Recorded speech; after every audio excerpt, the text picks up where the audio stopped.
Baakiyalakshmi serial இன்றைக்கான episode part 2. Iniya Gopi கூட வெளியே போயிட்டு வீட்டுக்குள்ள வர்றாங்க. ஹால்ல சுதாகர், சந்திரிகா, ரித்திஷ் சோஃபால உட்காந்துருக்காங்க. இனியா மேல போகாம அவங்க கிட்ட வர்றாங்க. சொந்தக்காரங்களை வழி அனுப்பியாச்சான்னு கோபமா கேக்குறாங்க சந்திரிகா. வழி அனுப்பிச்சாச்சு ஆண்டின்னு இனியா சொன்னதும், உன் சொந்தக்காரங்க உன்னை அவங்க இங்க வந்து தானே உன்னை பார்க்கணும், அது என்ன உன்னை வீட்டுக்கு வர வச்சு உன்னை பார்க்குற பழக்கம் அப்படின்னு சுதாகர் கேட்குறாரு. உன்னை யார் ட்ராப் பண்ணாங்கன்னு சந்திரிகா கேட்குறாங்க.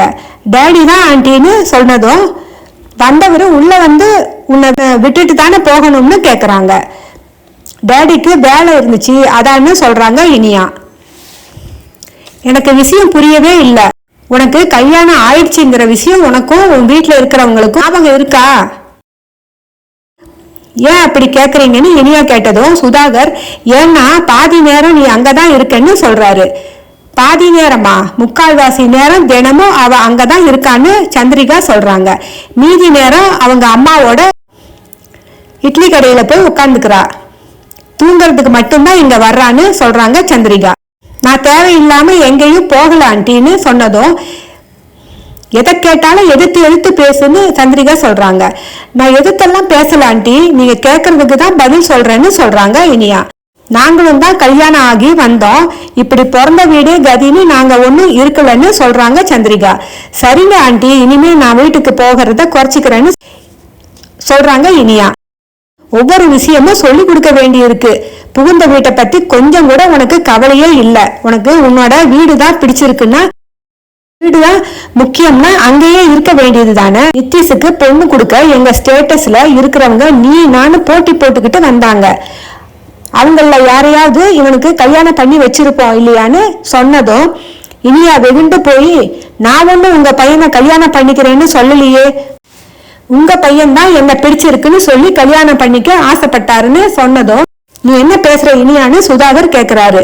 அதுக்கு இனியா, நான் ஒன்னும் தப்பா பேசலையா அங்கிள், உங்க பையன் தானே என்ன கல்யாணம் பண்ணிக்கணும்னு ஆசைப்பட்டாரு, நான் மட்டும்தான் ஆசைப்பட்டேன். இவ அந்த வருங்கால கலெக்டர் தான் ஆசைப்பட்டான்னு நித்திஷ் சொல்றாரு. இத பாருங்க, தேவையில்லாத விஷயத்த பேசாதீங்கன்னு இனியா சொல்றாங்க. இப்ப எதுக்கு நீ நித்திஷ் கூட சண்டைக்கு போறேன்னு சந்திரிகா வக்காலத்து பேசுறாங்க. ஏன் ஆண்டி, நான் என்ன பேசினாலும் குற்றம் சொல்லிக்கிட்டு இருக்கீங்கன்னு இனியா சொல்லிட்டு, நான் வேற எங்கேயும் போகலையே, எங்க அம்மா வீட்டுக்கு தானே போனேன்னு சொன்னதும், ஓ அப்ப வேற எங்கேயாவது போறதுக்கு பிளான் வச்சிருக்கியா நீ அப்படின்னு சொல்லி நித்திஷ் சொல்றாரு. நித்திஷ் சொன்னதும் சந்திரிகா, நீ இருடா நான் பேசிக்கிறேன்னு சொல்றாங்க. நீங்க சும்மா இருங்கம்மா அப்படின்னு சொல்லிட்டு இனியா கையை பிடிச்சு இழுத்துக்கிட்டு மேல ரூமுக்கு கூட்டிட்டு போறாரு. உன் மனசுல என்ன நினைச்சுக்கிட்டு இருக்க?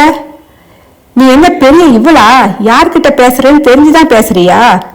அவங்க என்னோட அம்மா அப்பா, மரியாதை இல்லாம பேசிக்கிட்டு இருக்க அப்படின்னு நித்திஷ் சொன்னதும், நான் மரியாதை இல்லாம பேசவே இல்லையேன்னு இனியா சொன்னதும், நீ அப்படிதான் பேசினன்னு நித்திஷ் சொல்றாரு. அவங்க பேசுனது மட்டும் சரியா? எல்லாத்துக்கும் என்னையே கேள்வி கேட்கறாங்கன்னு சொன்னதும், பெரியவங்க கேள்வி கேட்கத்தான் செய்வாங்க, பதில் சொல்ல வேண்டியது உன்னோட கடமைன்னு நித்திஷ் சொல்றாரு. பதில் சொல்ல வேண்டிய விஷயத்துக்கு சொல்லலாம், எல்லாத்துக்கும் பதில் சொல்ல முடியாது. ஓவரா பேசாத, அவங்க கிட்ட மரியாதையா நடந்துக்க முடியுமா முடியாதான்னு நித்திஷ் கேக்குறாரு.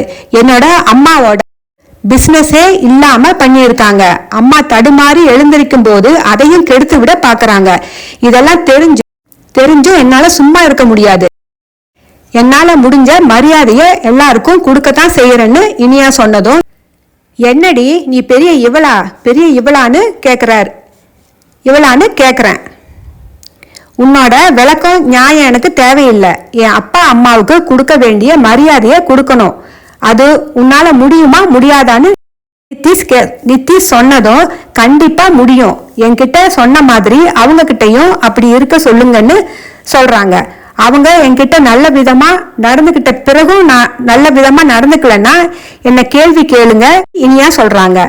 இதோட பாக்கியலட்சுமி சீரியல் இன்றைக்கான ப்ரோமோவோட பார்ட் 2 முடியுது. நன்றி.